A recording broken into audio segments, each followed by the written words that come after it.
நேயர்களுக்கு வணக்கம். இன்றைய காலை நேர தலைப்பு செய்திகள். மாளிகாவத்தை தொடர்ந்து முனையத்தில் இருந்து வெளியேறும் அனைத்து தொடருந்துகளும் தாமதமாவதாக தொடருந்து திணைக்களம் தெரிவித்துள்ளது.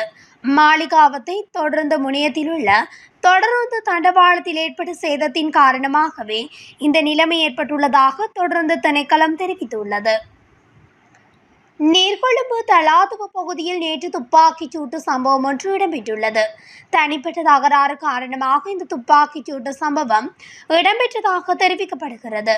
2 நபர்களுக்கிடையே வாக்குவாதம் ஏற்பட்டதாகவும் அவர்களில் ஒருவர் தன்னிடம் இருந்த துப்பாக்கியால் சுட்டதாகவும் தெரிவிக்கப்படுகிறது.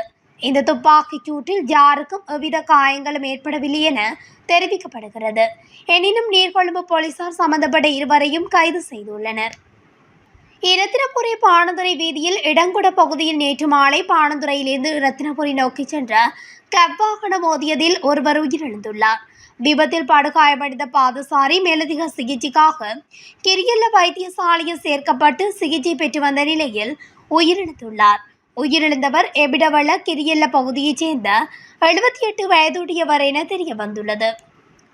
முல்லைத்தீவு விசுவமடு பகுதியில் அமைந்துள்ள பாரதி வித்தியாலயத்தில் கல்வி பயிலும் 21 மாணவர்கள் திடீர் சுகயினம் அடைந்த நிலையில் வைத்தியசாலையில் அனுமதிக்கப்பட்டுள்ளனர். குறித்த சம்பவமானது நேற்று இடம்பெற்றுள்ளதாக தெரிவிக்கப்படுகின்றது. பாடசாலையில் வழங்கப்பட்ட காலை உணவு ஒவ்வாமை காரணமாகவே இவ்வாறு வைத்தியசாலையில் அனுமதிக்கப்பட்டுள்ளதாக தெரிவிக்கப்படுகிறது. இந்த நிலையில் குறித்த மாணவர்கள் தர்மபுரம் வைத்தியசாலையில் அனுமதிக்கப்பட்ட நிலையில் 10 மாணவர்கள் மேலதிக சிகிச்சைகளுக்காக கிளிநொச்சி வைத்தியசாலைக்கு மாற்றப்பட்டுள்ளனர். மேலும் இந்த சம்பவம் தொடர்பாக புதுக்குடியிருப்பு சுகாதார பரிசோதகர்கள் உணவின் மாதிரியை பெற்றுச் சென்றனர். இருப்பினும் ஏனைய வகுப்புகளைச் சேர்ந்த எந்த ஒரு மாணவர்களுக்கும் உணவு ஒவ்வாமை ஏற்படவில்லை என்பதும் குறிப்பிடத்தக்க விடயமாகும். அண்மையில் தொடர்ந்து திணைக்கள ஊழியர்கள் வேலைநிறுத்தத்தில் ஈடுபட்ட நிலையில் பேச்சுவார்த்தை மூலம் அந்த வேலைநிறுத்தம் நிறுத்தப்பட்டது. தற்போது அஞ்சல் மற்றும் தொலைத்தொடர்பு அதிகாரிகள் சங்கம் வேலைநிறுத்தத்தில் குதிக்கவுள்ளதாக அறிவித்துள்ளனர். இதன்படி நள்ளிரவு முதல் 48 மணி நேர அடையாள வேலைநிறுத்தத்தை திட்டமிட்டுள்ளதாக சங்கத்தின் தலைவர் நிரோஷன தெரிவித்துள்ளார். ஆட்சேர்ப்பு நடைமுறையில் ஏற்படும் தாமதங்களை நிவர்த்தி செய்வது உள்ளிட்ட 10 கோரிக்கைகளை முன்வைத்து வேலைநிறுத்தம் நடத்தப்பட உள்ளதாக அவர் மேலும் குறிப்பிட்டுள்ளார்.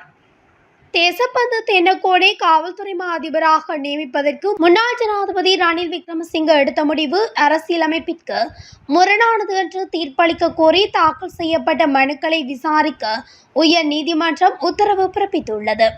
இந்த மனுக்கள் நேற்று நீதிபதிகள் ஜனக் டி சில்வா, சோபித ராஜகருணா மற்றும் சம்பத் விஜயரத்ன ஆகியோர் அடங்கிய உயர் நீதிமன்ற நீதிபதிகள் முன்னிலையில் விசாரணைக்கு எடுத்துக் கொள்ளப்பட்டன.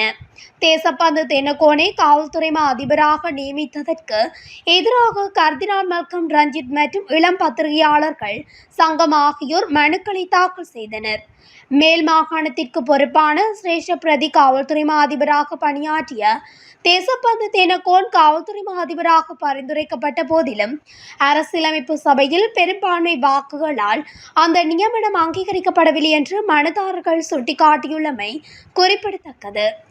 இந்த ஆண்டு ஹஜ் பெருநாள் திகதியை கொழும்பு பெரிய பள்ளிவாசல் அறிவித்துள்ளது. இதன்படி ஹஜ் பெருநாள் ஜூன் 7ஆம் தேதி கொண்டாடப்படும் என்று அறிவிக்கப்பட்டுள்ளது.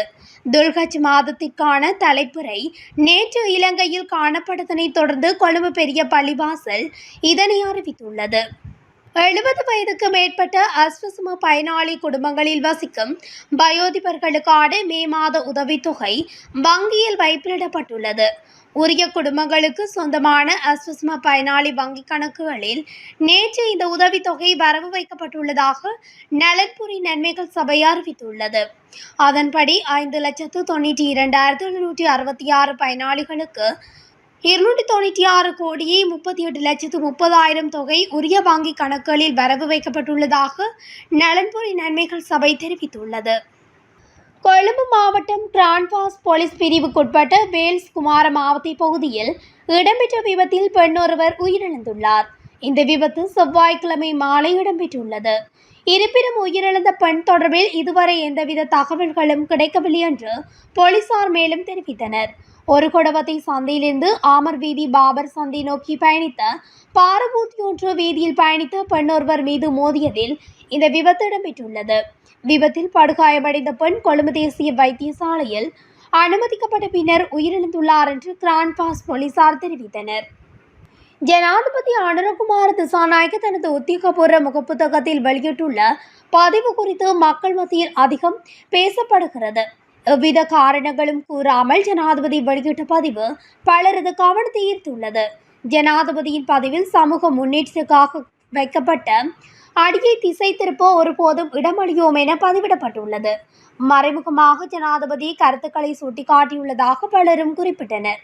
அண்மை காலமாக சமகால அரசாங்கத்துக்குள் பிளவுகள் ஏற்பட்டதாகவும் விரைவில் பிரதமர் மாற்றப்படலாம் எனவும் தகவல்கள் வெளியாகியிருந்தமை குறிப்பிடத்தக்கது. களுத்துறை புலட்சிங்கல நாககதொல் பகுதியில் ஒருவர் தீ வைத்து படுகொலை செய்யப்பட்டுள்ளதாக போலீசார் தெரிவித்தனர்.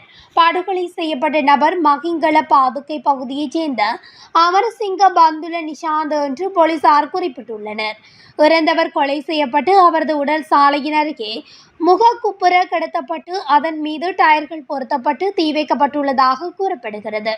இறந்தவரின் தலையில் பழுத்த வெட்டு காயம் இருந்ததாகவும் அவரது தொடையிலிருந்து மார்பு வரை டயர்கள் அவரது உடலில் பொருத்தப்பட்டு எரிக்கப்படுவதாகவும் தெரிவிக்கப்படுகிறது. இறந்தவருக்கு சொந்தமான முச்சக்கர வண்டியும் மரணம் நடந்த இடத்திலிருந்து 50 மீட்டர் தொலைவில் போலீசாரால் கண்டுபிடிக்கப்பட்டுள்ளது. விசாரணைகளில் இருந்து இறந்தவர் நேற்று காலை 10 மணியளவில் வீட்டை விட்டு வெளியே சென்றுள்ளதாக தெரிய வந்துள்ளது. மட்டக்களப்பு வெள்ளாவளி காவல்துறை பிரிவில் உள்ள திக்கொடை சந்தியில் மதகு ஒன்றுக்கு அருகில் ஆணொருவரின் சடலம் புதன்கிழமை காலை மீட்கப்பட்டதுடன் மோட்டார் சைக்கிள் ஒன்றையும் மீட்டுள்ளதாக வெள்ளாவளி காவல்துறையினர் தெரிவித்தனர். அம்பலாந்துறையைச் சேர்ந்த உணவகம் ஒன்றின் உரிமையாளரான 38 வயதுடைய தியாகராசா சுகிதரன் என்பவரே இவ்வாறு உயிரிழந்த நிலையில் மீட்கப்பட்டுள்ளார். திக்கொடை சந்திக்கு அருகாமையில் உள்ள வீதியில் உள்ள மதகு ஒன்றுக்கு அருகில் மோட்டார் சைக்கிளுடன் சடலமாக கண்டுபிடிக்கப்பட்டார். இதனையடுத்து சடலத்தை மீட்டு பிரேத பரிசோதனைக்காக களுவாஞ்சிக்குடி வைத்தியசாலையில் ஒப்படைத்துள்ளதாக போலீசார் தெரிவித்தனர். இலங்கையின் திறமையான தொழிலாளர்களுக்கு பஹ்ரைனில் நம்பிக்கைக்குரிய வேலைவாய்ப்புகள் இருப்பதாக இலங்கை வெளிநாட்டு வேலைவாய்ப்பு பணியகத்தின் தவிசாளர் கோஷல விக்ரமசிங்க தெரிவித்துள்ளார். பஹ்ரைனில் இயங்கும் உரிமம் பெற்ற ஆட்சேர்ப்பு நிறுவனங்களின் பிரதிநிதிகளுடன் நடைபெற்ற அமர்வொன்றில் பங்கேற்ற போது அவர் இதனை குறிப்பிட்டுள்ளார். குருநாகல் புத்தளம் வீதியில் பாதனிய சந்திக்கு அருகில் இடம்பெற்ற விபத்தில் 4 பேர் காயமடைந்துள்ளதாக போலீசார் தெரிவித்தனர். இந்த விபத்து நேற்று பிற்பகல் 3:30 மணியளவில் இடம்பெற்றுள்ளது. சாரதியின் கட்டுப்பாட்டை இழந்த மோட்டார் சைக்கிள் ஒன்று முன்னால் பயணித்த பாரபூதியுடன் மோதியதில் இந்த விபத்து நிகழ்ந்துள்ளது. அனுராதபுரத்திலிருந்து குருநாகல் நோக்கி பயணித்த கார் ஒன்றே இவ்வாறு சாரதியின் தூக்க கலக்கத்தால் விபத்து இடம்பெற்றுள்ளதாக போலீசார் தெரிவித்தனர். சிலாபு முதல் புத்தளம் மற்றும் மன்னாரோடாக காங்கேசந்துறை வரையான கடற்பிராந்தியங்களுக்கும் காலி முதல் ஹமாந்தோட்டை ஊடாக பொத்துவில் வரையான கடற்பிராந்தியங்களுக்கும் மறு அறிவித்தல் வரை செல்ல வேண்டாம் என அறிவுறுத்தப்பட்டுள்ளது. குறித்த கடற்பிராந்தியங்களில் மணிக்கு 40 தொடக்கம் 50 கிலோமீட்டர் வரையான வேகத்தில் காற்று வீசக்கூடும் எனவும் சில சந்தர்ப்பங்களில் மணிக்கு 60 தொடக்கம் 70 கிலோமீட்டர் வரையான வேகத்தில் காற்று வீசும் எனவும் வளிமண்டலவியல் திணைக்களம் கூறியுள்ளது. குறித்த பகுதிகளில் சில சந்தர்ப்பங்களில் கடல் சற்று கொந்தளிப்பாக காணப்படும் எனவும் அதே நேரம் நாட்டை சுழவுள்ள ஏனைய கடற்பிராந்தியங்களில் மணிக்கு 30 தொடக்கம் 40 கிலோமீட்டர் வேகத்தில் காற்று வீசக்கூடும் எனவும் வளிமண்டலவியல் திணைக்களம் எதிர்வு கூறியுள்ளது. இத்துடன் இன்றைய காலை நேர தலைப்பு செய்திகள் நிறைவடைகின்றன. தொடர்ச்சியாக செய்திகளை அறிந்து கொள்ள கதிரவன் ஊடகத்துடன் இணைந்திருங்கள். நன்றி, வணக்கம்.